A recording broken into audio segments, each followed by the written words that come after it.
Hanggang kailan tayo magbubulag-bulagan mga katirada? Sa mga checkpoint na ginagamit sa pangingikil. Sa mga kapulisang tumatanggap ng lagay. Mga katirada, hindi ito isolated cases. This is the system.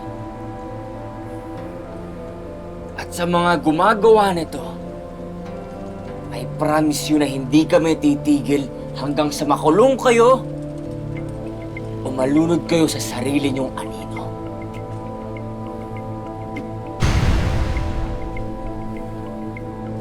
At bago tayo dumiretso sa iba pang expose mga katirada, this segment is brought to you by Pulso Energy Drink. Para sa mga galit, gising, at hindi na natulog sa laban. And cue commercial.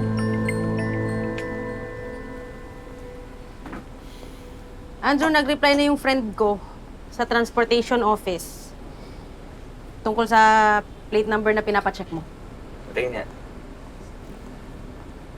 Saan to na rehistro? Diyan, kay Vicente Alcala.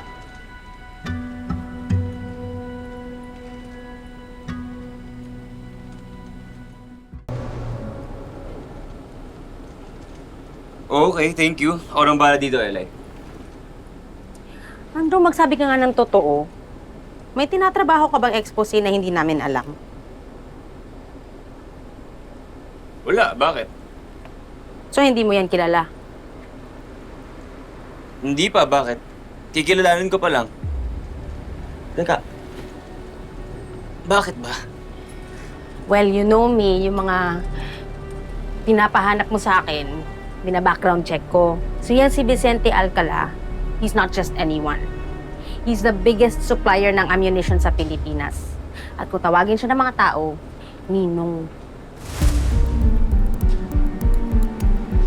Ninong.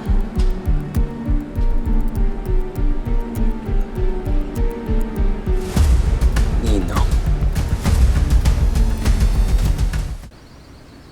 Alam mo, 5 taon ko naging informant yan si Golda, pero ni minsan hindi kami nagkaroon ng operasyon doon. At alam ko wala siyang mga kamag-anak doon. Wala siyang connection. Hindi ba na siya informant? She's also a criminal and a drug dealer. Alala mo ba yung tinatawag nilang Ninong? Nino? Si Vincent Alcala? Sabi sa akin ng assistant ko, siya raw ang may pinakamalaking supplies ng ammunition sa gobyerno. Hindi lang sa gobyerno. Pati mga rebelde, private army, terorista. Bakit, Andrew? Nando ba si Golda ngayon? Hindi ako sigurado, pero may possibility. Mag-iingat kayo. Malaking sindikato to.